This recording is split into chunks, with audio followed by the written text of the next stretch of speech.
Bienvenidos a todos al programa Controversial. Ya estamos aquí de nuevo. Esta vez vamos a hablar acerca del banquete de los padres o de los patriarcas. También vamos a estar mencionando, o esperamos que nos alcance el tiempo para mencionar sobre la parábola de la viña, de los que fueron a trabajar a la viña, y también al de la boda. Quedamos la última vez que hablamos del vino en tocar el tema de la boda. Entonces, bienvenidos a todos. ¿Qué tal, Isaac? ¿Qué tal, Hernán? Hola a todos, un gusto poder estar nuevamente aquí para compartir estos temas que son tan interesantes y a veces controversiales. Hola, hola, bendiciones para todos, saludando otra vez desde acá de Irlanda, muy expectante de las cosas que el Señor va abriendo en medio de esta conversación. Genial. Entonces, ¿qué les parece si entramos con el videito introductorio para que todos ya nos ubiquemos en lo que se viene? Y ahí vamos.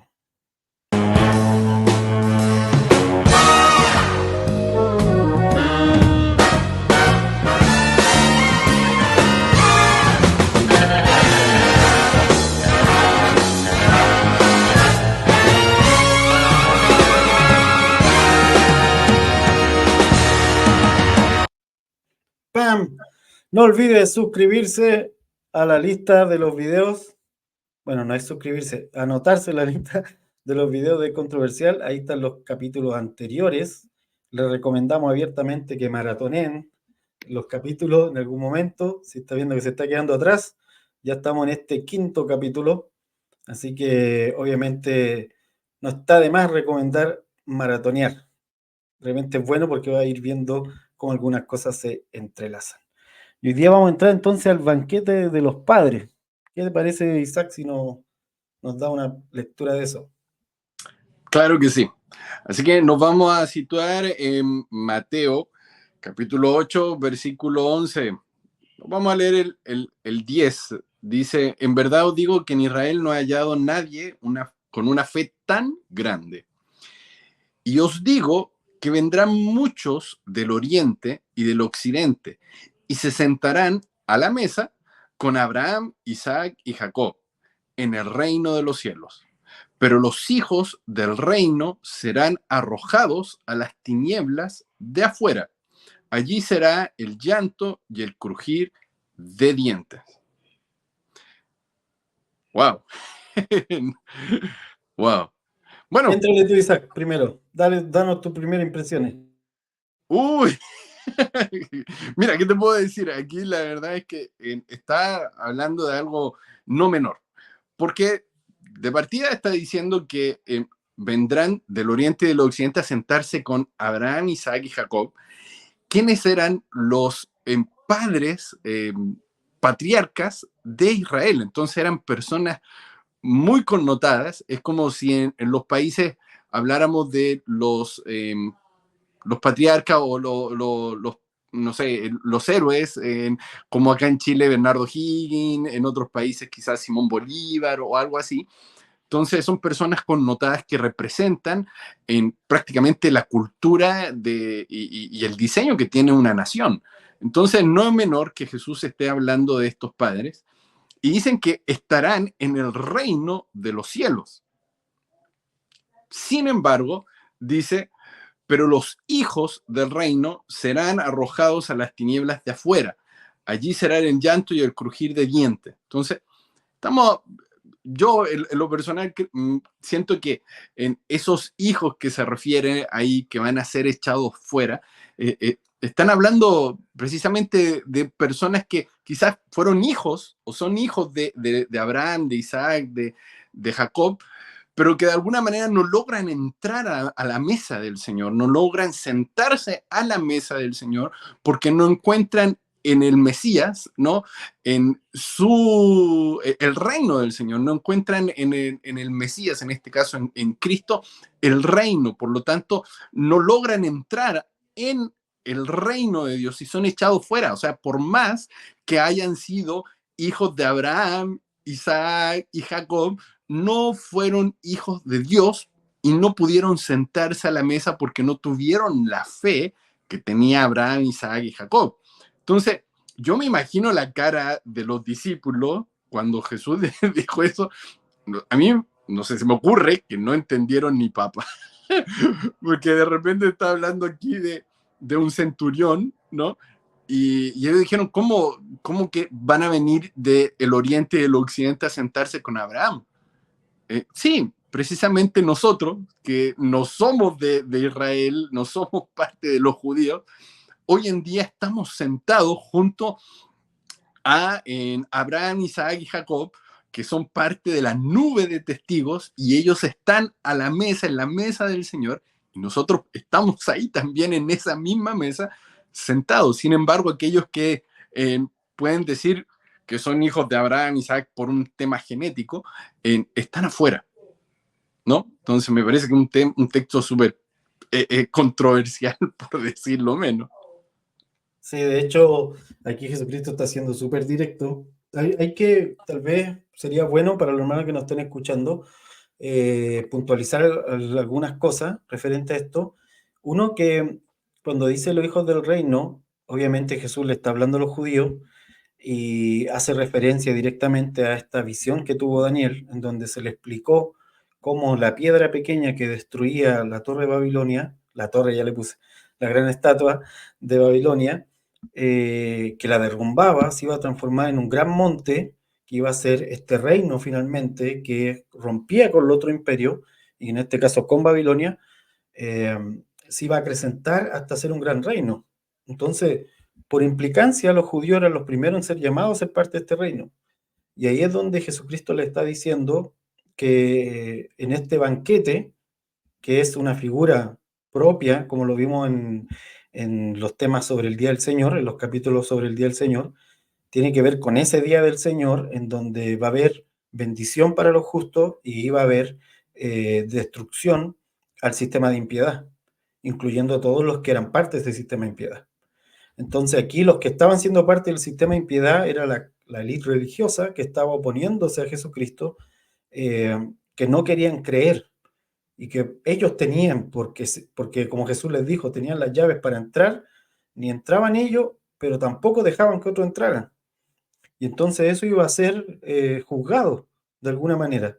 Y ese juicio vino después en el año 70, como lo vamos a ver, como lo vimos en los capítulos del Día del Señor, va a ser ese juicio final al sistema de impiedad y a todos los que estaban dentro de él.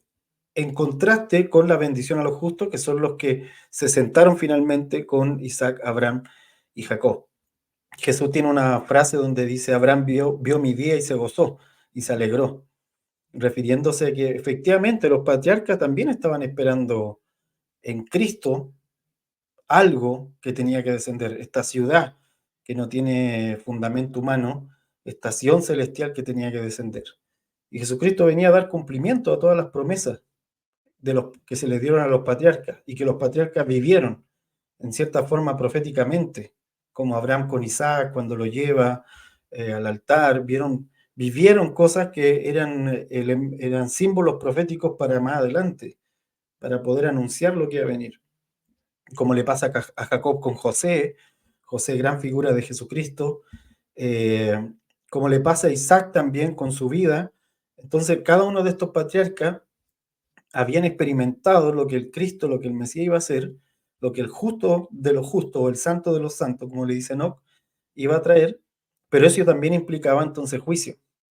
Y ahí es donde dice, va a haber crujir, va a haber llanto, va a haber oscuridad. Creo que igual es importante dentro de esta conversación que se da acá con el banquete y los siguientes que vamos a seguir viendo en medio de la conversación, el hecho de lo que es comer para el Señor. Eso que es el gancho por el cual esta referencia de Jesús a este banquete en el Espíritu con los patriarcas, en el cual unos son quedados fuera, otros entran, aunque parecía que no iban a entrar. Lo une con la historia del centurión es ese momento en que Jesús dice que no había, que ni en Israel había hallado tanta fe. ¿Cierto? Él dice eso e inmediatamente empieza a hablar acerca del banquete y está insinuando que el centurión es uno de estos que viene de Oriente o de Occidente a sentarse a la mesa del reino a comer con Abraham, con Jacob, con Isaac, siendo que los hijos del reino son echados fuera. Y en ese sentido creo que entender la fe como lo que nos lleva a poder estar sentados en esa mesa y no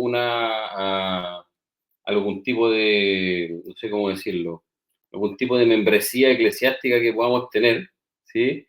Que era lo que le pasaba a Israel, ¿cierto?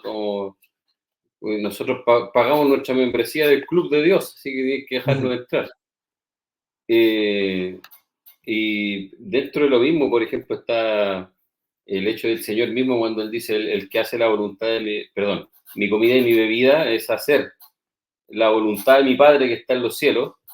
Y uno va a encontrar también esa línea, por ejemplo, el mismo Padre Nuestro, cuando dice, hágase tu voluntad en la tierra como en el cielo, danos hoy el pan nuestro de cada día, que más allá de ser más profundo que ser una oración por provisión, está unido, ¿cierto? Está unido, danos tu voluntad hoy día, que podamos comer tu voluntad hoy día, que podamos creer tus palabras hoy día y hacerlas.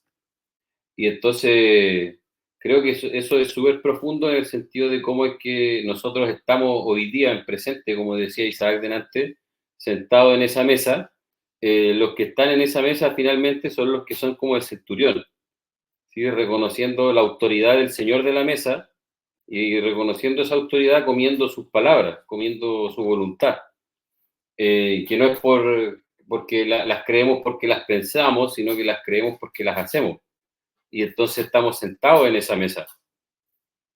Estamos sentados en esa mesa donde, tal cual decía Simón delante, el justo es bendecido y el impío juzgado. Esa mesa que se parece a la del Salmo 23, ¿cierto? Donde el Señor está aderezando mesas para nosotros y los angustiadores están siendo juzgados al mismo tiempo.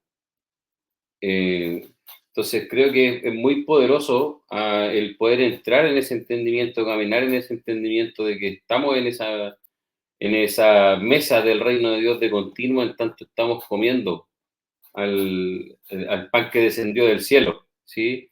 Y creo que también mucho de los males que tiene la futurización de todas estas palabras, ¿cierto? Acerca del banquete del reino, por ejemplo, como algo que alguna vez va a ocurrir, es cuánto de poder presente le roba a la iglesia, ¿sí? Como que pone a la iglesia en pausa, y como hemos venido de otras instancias conversando, mucho del poder de la iglesia radica en el poder sentarse en esa mesa.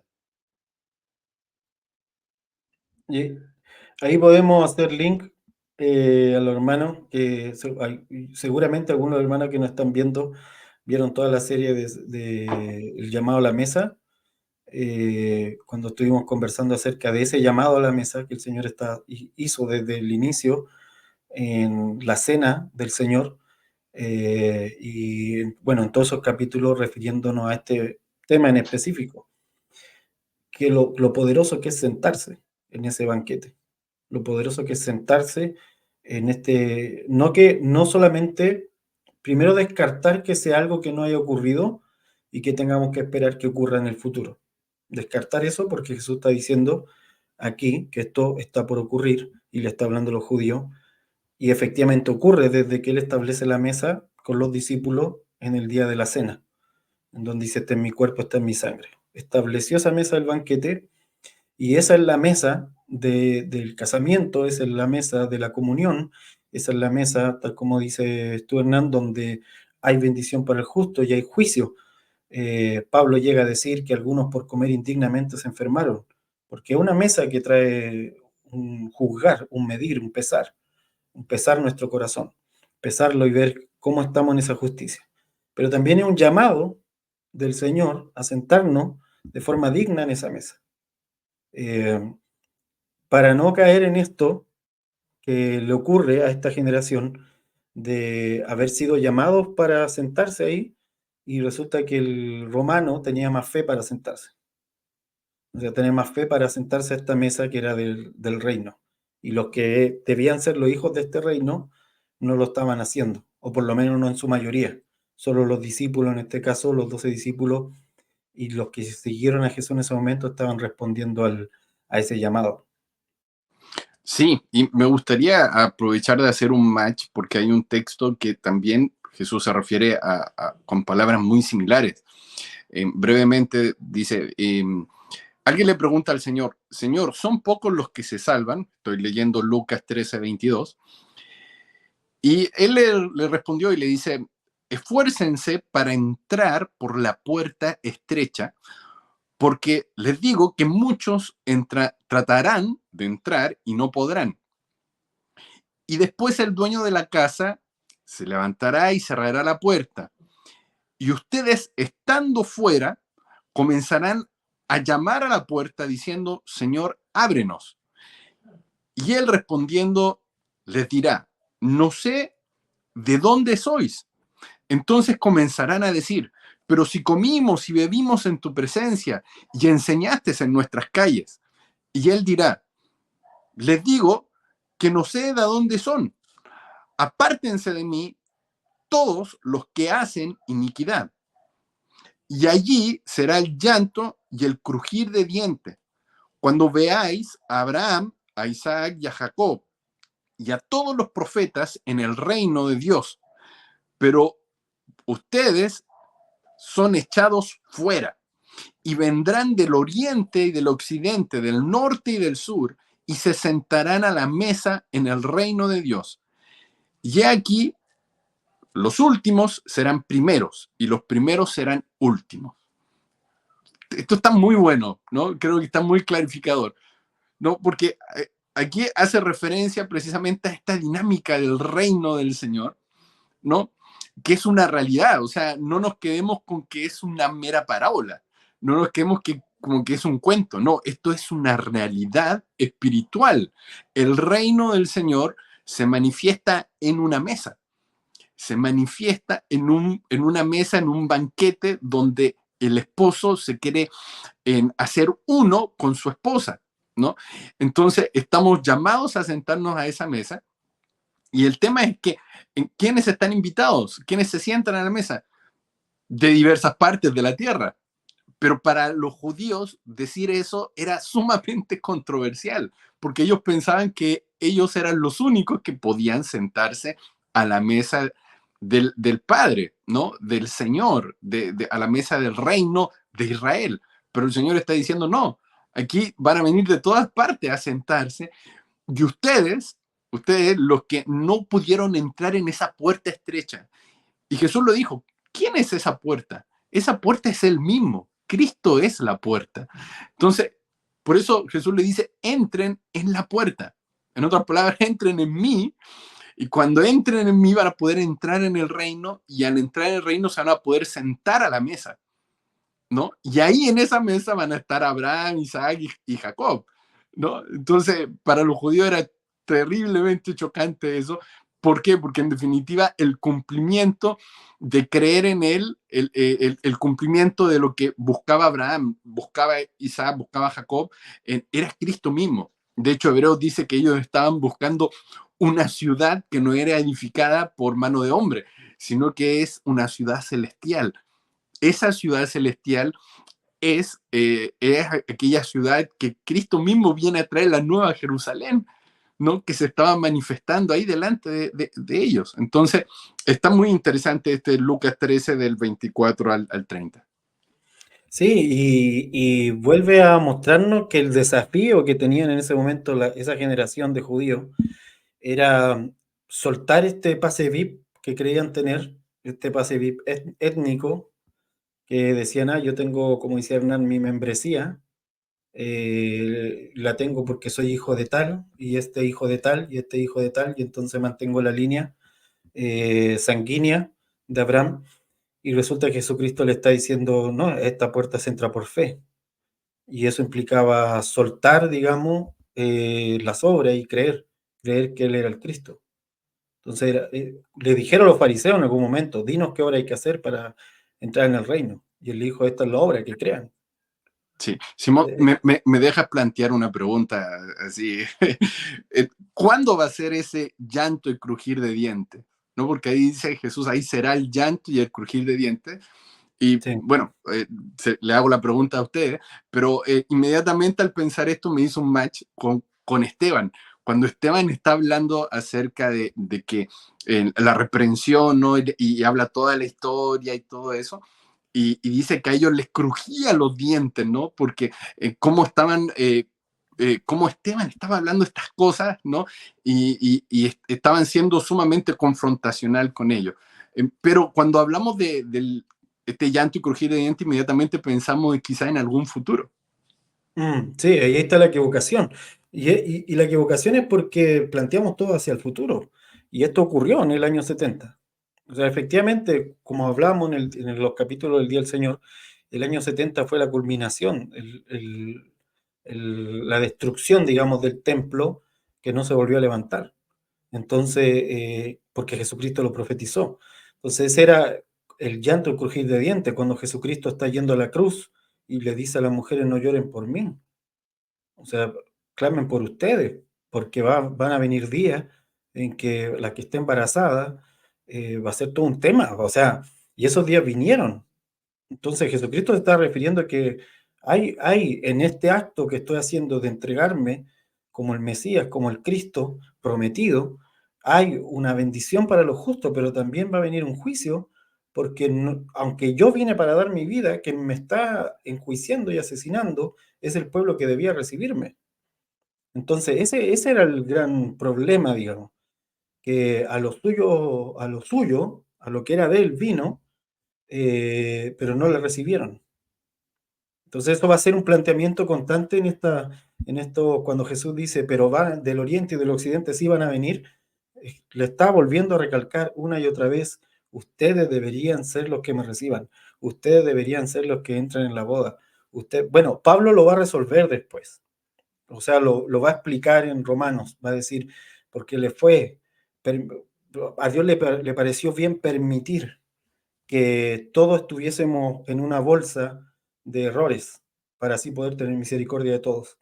Porque si Israel recibía el Mesías abiertamente, digamos, y nunca se hubiese equivocado y todo hubiese sido una obediencia perfecta, lo que hubiese pasado es que cómo iba a tener misericordia de los gentiles, si ya estaba el pueblo.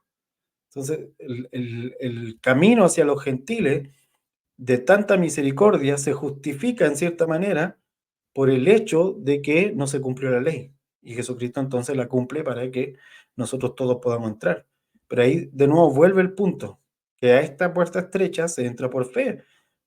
Y a veces se cree, mira lo que voy a decir, es paradójico, se piensa, mejor voy a decir, se piensa que creer es fácil.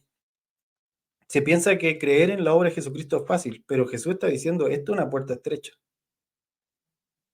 O sea, no es fácil creer, porque el ser humano quiere hacer cosas para ganarse el favor de Dios. Y esa es la mejor descripción de la religión. Cosas por hacer, obras por hacer para ganarme el favor de Dios. Para entonces poder sentirme orgulloso de haber hecho las cosas que había que hacer para ganarme el favor de Dios.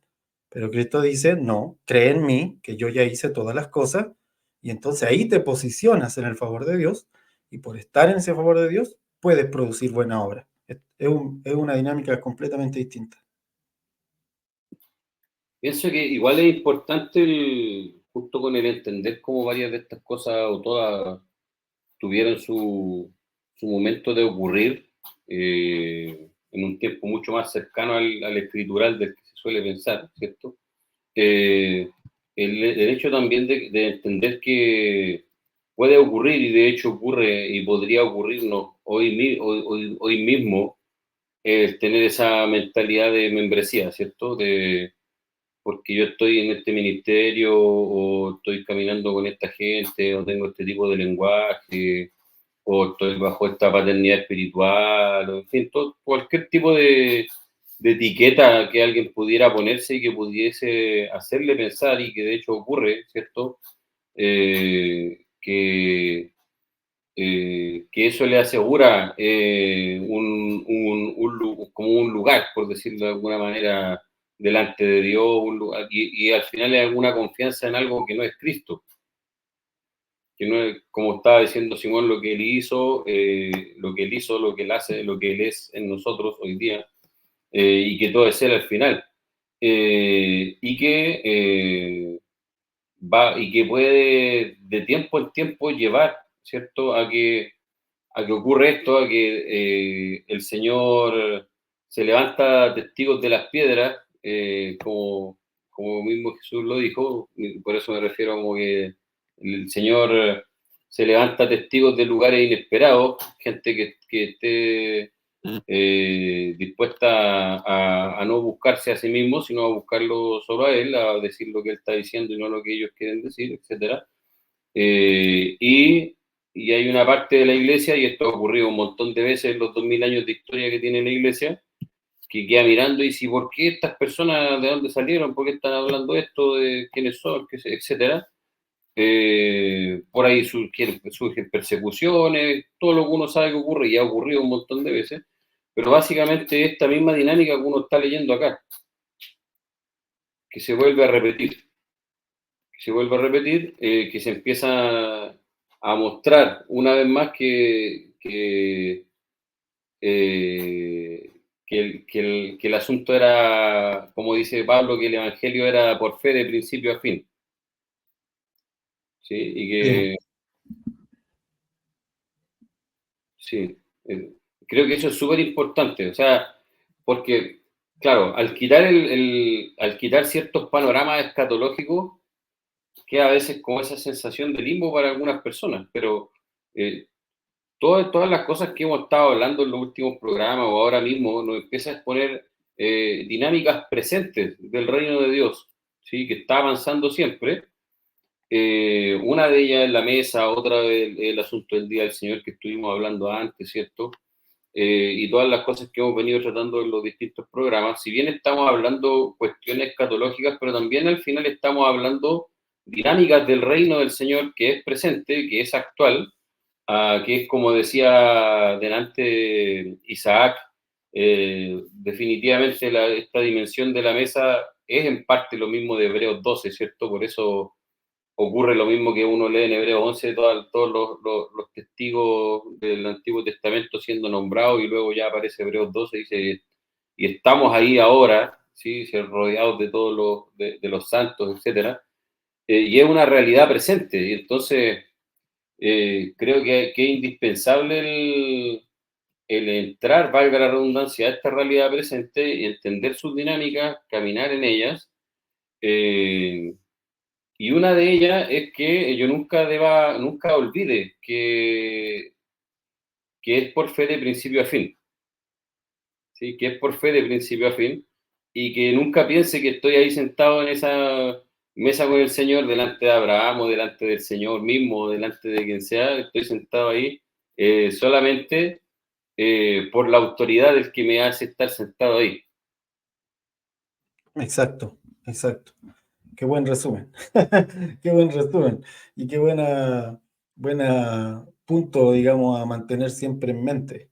Porque de ahí vienen entonces todos nuestros problemas en nuestra relación con Dios, cuando empezamos a creer que hicimos algo y entonces se nos debe algo y por eso estamos aquí sentados, y toda esta idea O equivocada. sea, algo cortito que, de hecho, por ejemplo, en la misma frase, o sea, perdón, en la misma conversación anterior, en el pasaje de Mateo 8, cuando está el asunto del centurión, Jesús no le llama fe en ese caso a que el centurión tenga un súper pensamiento positivo o algo así, sino sencillamente al hecho de que el centurión entiende su autoridad, la autoridad de Jesús, y que Jesús puede hacer eso porque Él quiere hacerlo. Si es que Él quiere hacerlo, lo hace, y si no quiere, no lo hace.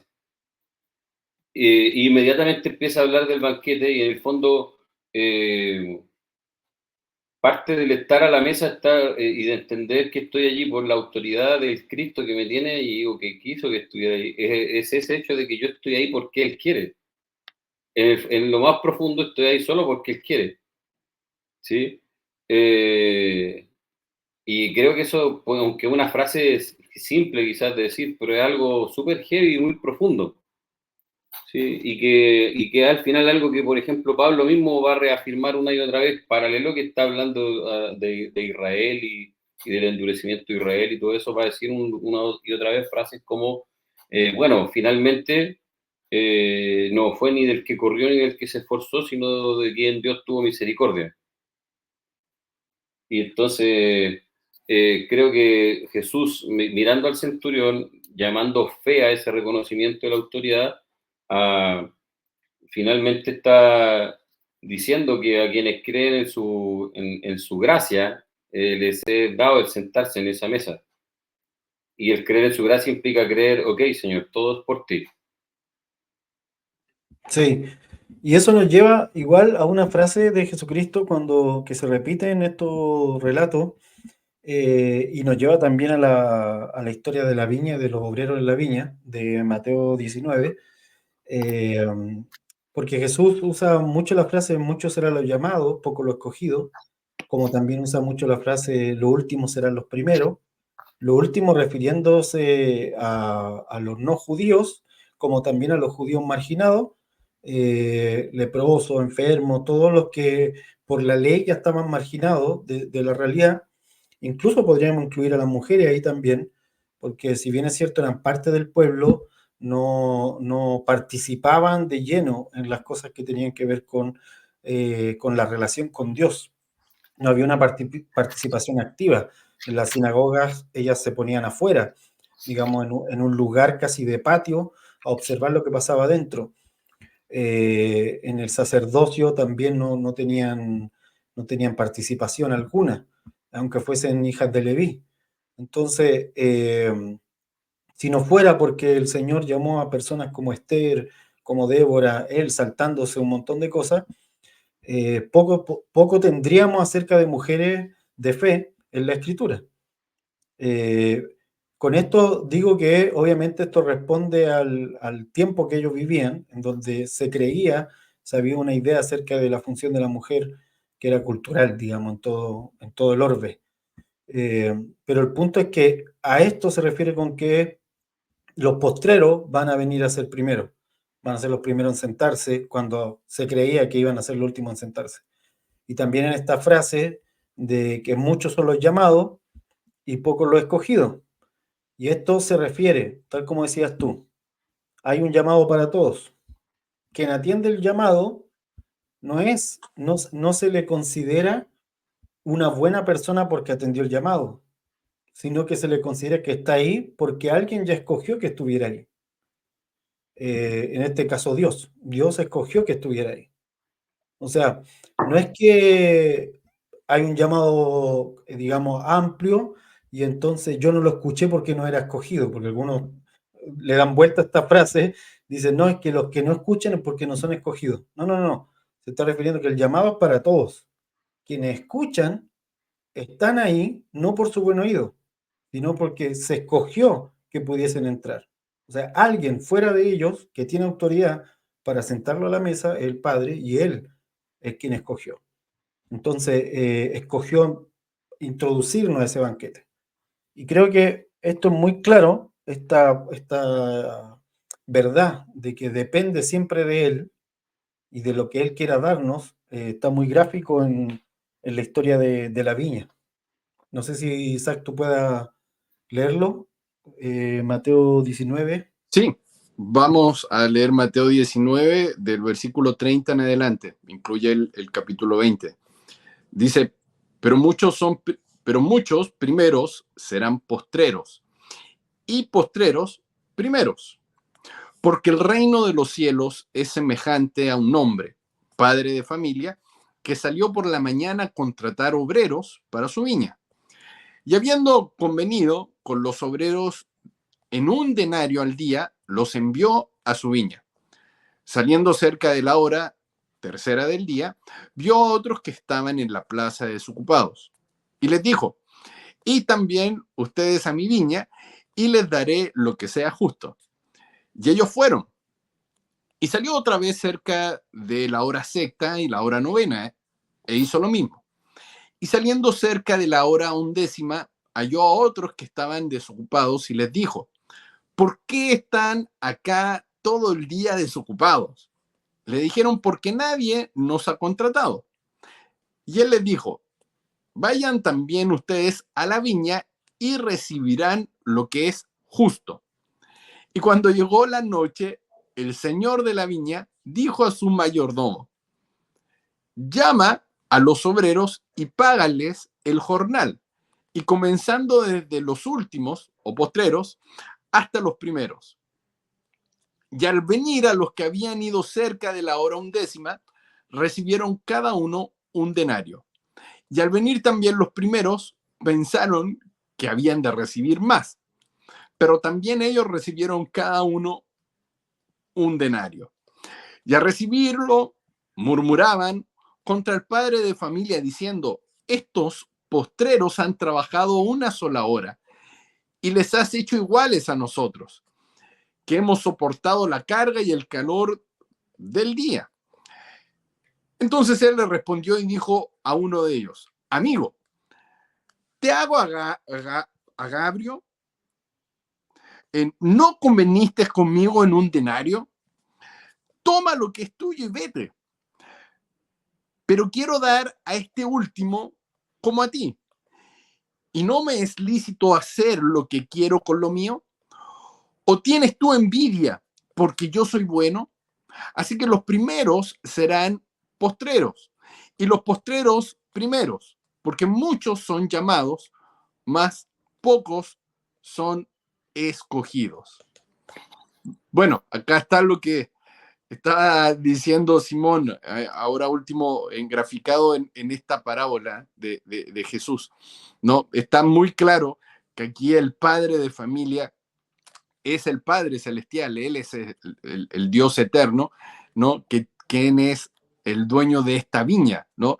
Juan 15 dice, mi Padre es el labrador, o sea, Él es el dueño de todas las cosas, ¿no? Y el mayordomo aquí, quien se le da la autoridad para poder pagar a cada uno, es Cristo, es el Señor Jesús. Él es el mayordomo de la casa, el administrador de los bienes del Padre, ¿no? Y aquí está muy claro cómo cada obrero somos nosotros. Nosotros somos llamados a ser colaboradores, ¿no? Del Señor en su viña.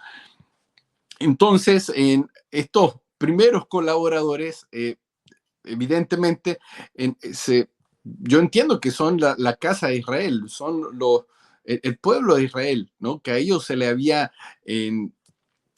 ofrecido una paga, ¿no? Por creer, ¿no? En el Señor y por estar, por trabajar con el Padre en su viña. Pero también hubieron otros, ¿no? Que quizás esos últimos, muchos de ellos son como el centurión romano, ¿no? Que entró al último y me llama la atención que no necesariamente tiene que ver con el tiempo, el tema de lo último, sino que también tenía que ver con una posición para los judíos, ¿no? Porque los judíos miraban muy en menos, y ese es el tema, miraban muy en menos a los gentiles, ¿no? Ellos esperaban que ellos tenían como se miraban a sí mismos como los primeros en todo, ¿no? La voz del Señor llegaba primero a ellos eran justos, ellos eran los favoritos del Padre, ¿no? Entonces, ellos eran los primeros, ¿no? Ellos esperaban ser los primeros. Y los demás, los gentiles, eran los últimos. Y es más, ellos tenían la idea de que cuando venía el Mesías, el Mesías iba a darle gloria a Israel e iba a traer juicio a las otras naciones. Eso ellos estaban esperando. Y sobre todo a los romanos, que eran los que les oprimían. Entonces, imagínense la cara de los discípulos del Señor cuando dijo el Señor que no había visto otra fe más grande que un romano. Entonces, y los judíos, sobre todo los celotes, ¿no? Lo único que querían era poco menos pegarle a los romanos, ¿no? Porque, obvio, eran los que los oprimían, ¿no? Entonces, y Jesús habla de la mayor fe que de los judíos. Entonces, claro, ellos eran los últimos, en este caso, los romanos, ¿no? Sin embargo, ese romano, ese centurión, y me viene inmediatamente a mi cabeza este centurión o este soldado romano que Pedro va a Cornelio, que va a visitar después en Hechos a la casa de Cornelio, ¿no? Y donde a Cornelio se le había aparecido un ángel, ¿no? Y le había dicho, oye, tus limonas, tus ofrendas han sido escuchadas en los cielos, ¿no? Entonces, un ángel se le apareció a Cornelio y no a un judío, sino que a un romano. Entonces, ellos estaban, cuando Jesús habla de estos últimos, se estaba refiriendo a estos últimos que para los judíos eran, ¿no? Entonces, es tremenda esta parábola, ¿no? Y hasta cierto punto lo que está haciendo Jesús le está diciendo lo que ustedes esperan que venga como juicio a las naciones de la tierra, en realidad no va a ser así. El juicio va a empezar por ustedes, por la casa, ¿no? Por Israel, ¿no? Y por eso muchos son los llamados, pero pocos son los escogidos. Amén. Sí, fíjate que refiriéndose al tomismo, pensaba, por ejemplo, que en su momento Moisés fue mayordomo de la casa. En su momento. Está escrito que fue mayordomo fiel de la casa, como quien repartía, pero él repartió el juicio a través de la ley, un juicio que apuntaba hacia el pecado, básicamente. Ese era el fin de la ley de Moisés. Pero Jesucristo, tal como dice Juan, la ley vino por Moisés, pero la gracia vino a través de Jesucristo. La gracia y la verdad vino a través de Jesucristo. Entonces Jesucristo viene a ser otro mayordomo, digamos, mucho más fiel. Pablo lo dice así, mucho más fiel, dice, porque Moisés dice que se puso un velo para que no se viera cómo la gloria de la ley iba a empezar a decaer. Y dice que Jesucristo está sentado, digamos, en un pacto mayor. Entonces es un mayordomo más fiel porque tiene la administración de los bienes venideros, que son los bienes del reino. Entonces, viene a ser este mayordomo que empieza a pagar, tal como dices tú. A mí me llamó la atención cuando leí esto la primera vez, en los tiempos que usa, porque la hora novena era la hora donde Jesús dijo, consumado es, cuando él muere. Y dice que hasta la hora novena paga, pero luego se va a la hora undécima a buscar al último. Y la hora undécima era el número 11, que era el símbolo de rebelión. Los rebeldes eran los gentiles. O sea, hasta la hora novena eran los judíos.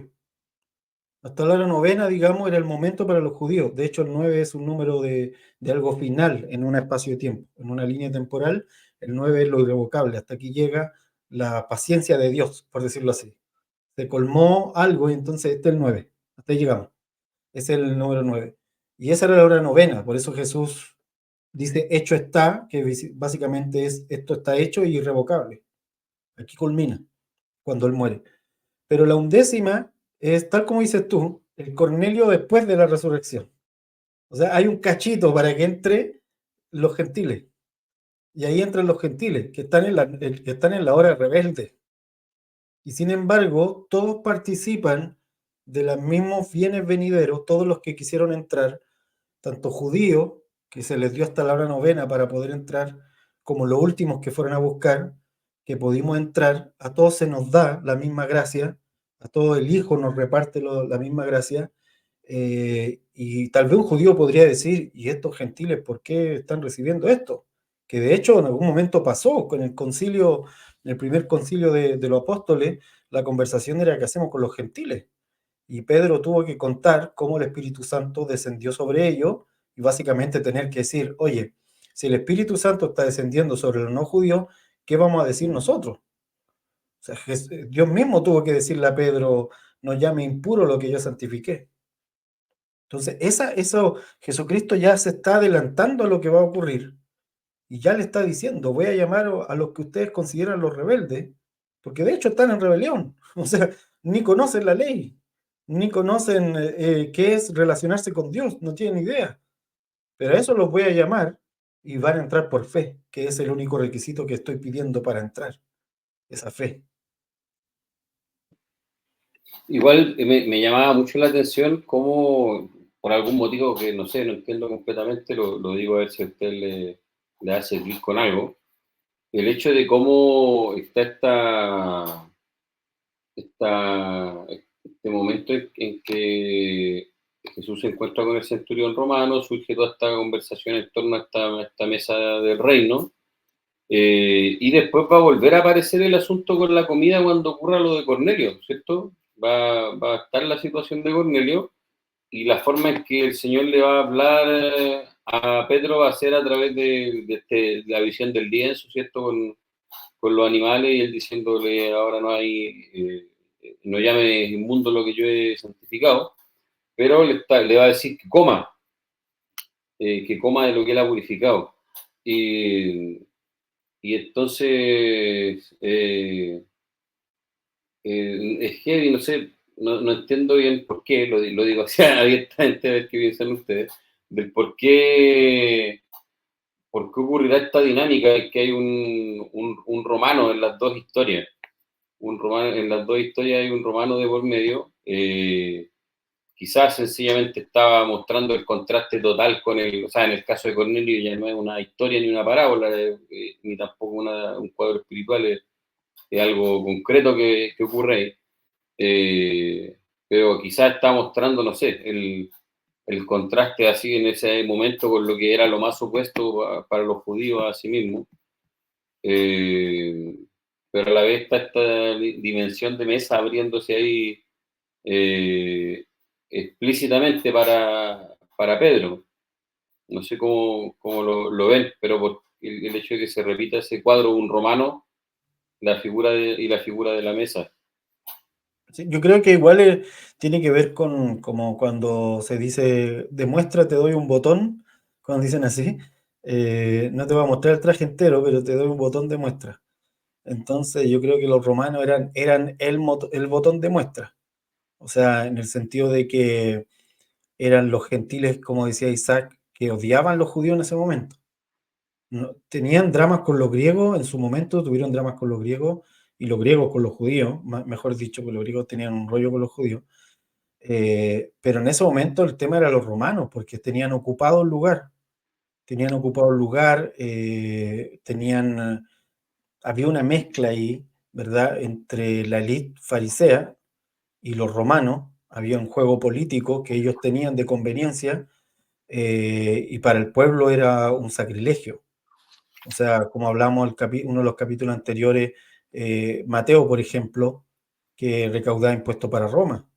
Claro. Entonces, la muestra más fuerte de estos obreros que iban a estar en la hora de la rebelión, los romanos eran íconos en ese momento, para poder demostrar esto, para demostrar la gracia de Dios, para demostrar la gracia del Señor. O sea, profundamente marcada al pueblo judío en este momento. O sea, yo creo que el Señor está queriendo demostrar a todas luces que su misericordia lo alcanza todo. ¿Y qué más demostrativo que alcanzar a un romano? ¿Qué más demostrativo que tener misericordia de un romano, por ejemplo, porque tiene fe? Con la Sirofenicia tuvo una conversación distinta que con el centurión. Sí. Y así sucesivamente podríamos ir revisando. Pero creo que en el caso de Roma, por ejemplo, la carta de Pablo a los romanos, a la iglesia que está en Roma, que son judíos y romanos, juntos en una misma comunidad, trata también con este asunto, o sea, la gracia frente a la acción por obra. Entonces, Roma era una cultura de obras, Sí. pero de obras prácticas, era pragmática en su actuar todo el tiempo. Israel era una cultura de obras religiosas, de obras sacerdotales, en ese tipo de obras para alcanzar a Dios. Lo otro eran, hago obras para acrecentar mi poder en términos pragmáticos. Entonces, a estos era raro que un romano creyera con la fe que ellos tenían, porque para ello había que actuar. Entonces, es la muestra, es el botón de lo que ha de venir para todos los gentiles. Sí, cuando estaba hablando Hernán acerca de esto de lo romano y la mesa, ¿por qué salía eso? Inmediatamente se me venía a mi corazón el Jesús diciendo, amen a sus enemigos. Entonces, cuando se refería a amen a sus enemigos, un enemigo acérrimo para en ese tiempo Israel eran los romanos. Pero no tenía que ver con que alguien agarrara a un romano y lo abrazara y lo llenara de besos. Yo creo que una muestra de que alguien amaba a alguien era invitarlo a comer. Entonces, por eso Jesús era invitado a comer a muchas casas, ¿no? Saqueo, no, etcétera. O sea, iba a la casa de Lázaro a comer. Entonces, una muestra. Ahí está Abraham cuando llegan los, estos, esta gente ¿cómo se llama? Hablar con él, ¿no? ¿qué es lo que hace ahora? Inmediatamente les pone la mesa, ¿no? Entonces, lo que está claro es que una muestra de amor es invitar a alguien a la mesa. Entonces, el Señor, cuando dice, amen a sus enemigos, él dice, pero yo les voy a dar el ejemplo, ¿no? Yo voy a dar el ejemplo. Entonces, él estaba invitando en este caso a los romanos, a venir delante de su mesa, ¿no? Entonces, por eso estaba la mesa ahí con Cornelio, ¿no? Entonces, yo creo que esa es una muestra de amor. Es la muestra de amor del Señor, el invitarnos a su mesa, aunque no somos dignos de estar ahí, Él nos invita, nos sienta, así como, por ejemplo, David sentó a Mefiboset, ¿no? En la mesa. Asimismo, el Señor nos sienta en la mesa. Estaba mirando más el pasaje de Cornelio y Pedro, y es bien interesante porque, bueno, en el encuentro, el primer encuentro de Pedro con Cornelio, él dice, o sea, dice, ahora entiendo que Dios no hace acepción de personas, sino que, déjenme leer un segundo, no hace acepción de personas, sino que en toda nación se agrada del que le teme y hace justicia.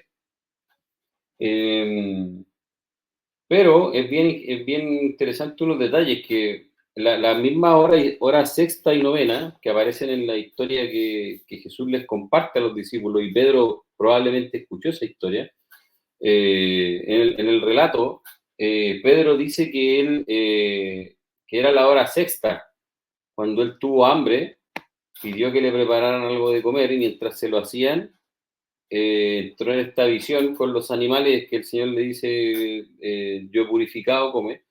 Y luego cuando se encuentra con Cornelio, Cornelio le dice, yo estaba ayunando y era la hora novena, es muy heavy porque se empiezan a repetir las horas de la parábola de la viña.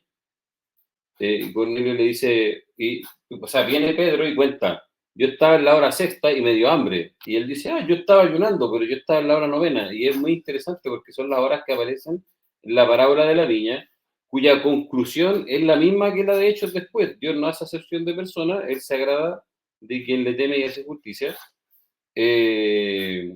Y creo que esos pequeños detalles, esos guiños que están en los relatos, no son para nada al azar, y para Pedro no lo deben haber sido. Probablemente Pedro quizás recordaba la historia, por ejemplo, y tal vez le llamó la atención que la coincidencia de los horarios, y termina concluyendo algo que Jesús le había transmitido con esto. O sea, Dios no hace acepción de personas, que era lo que estaba en esta historia de la viña.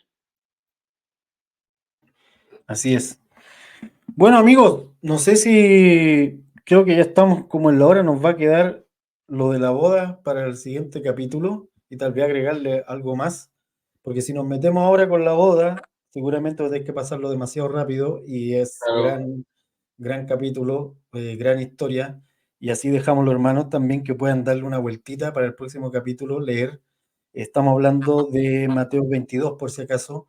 Vamos a releer acerca de la boda, esta invitación a la boda, mejor dicho, y cómo está transversalmente tocando puntos de los que estamos hablando también ahora.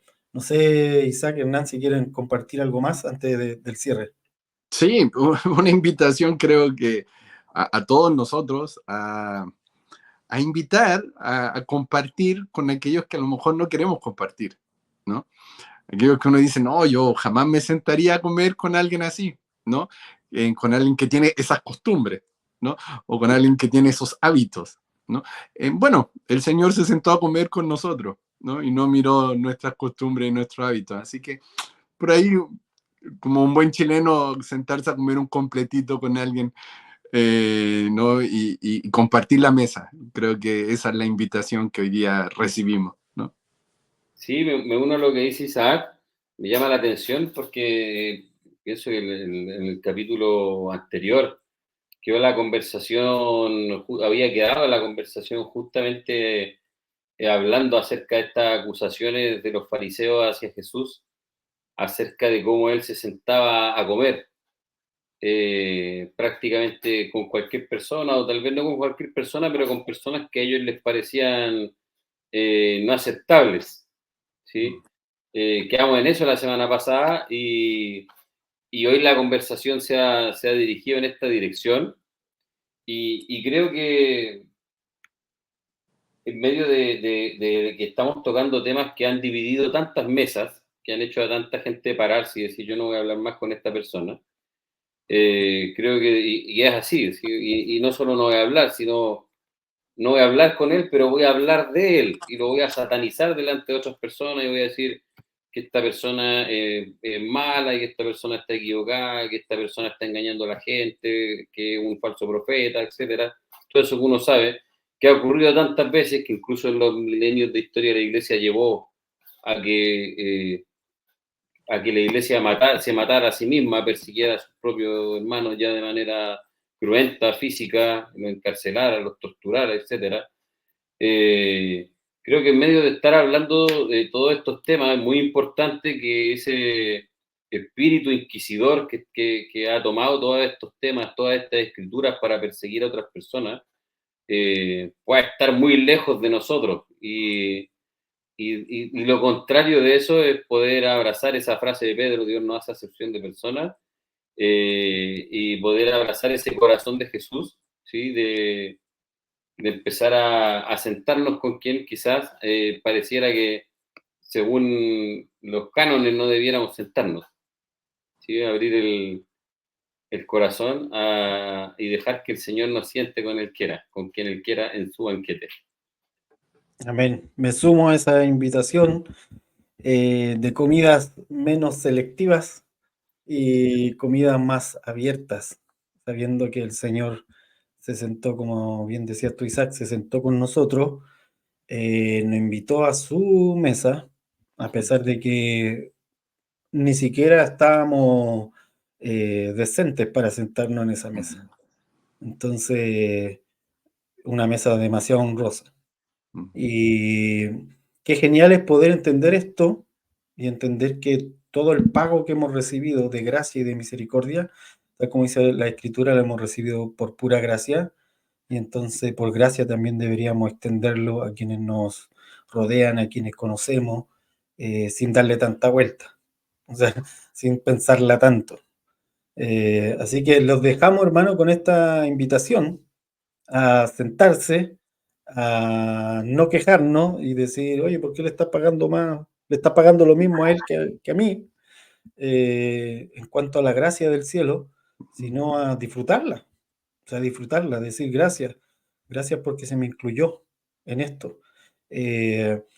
Gracias porque puedo sentarme, como decía uno de ustedes, mencionaba la historia de Mefiboset. Gracias por sentarme, por este privilegio.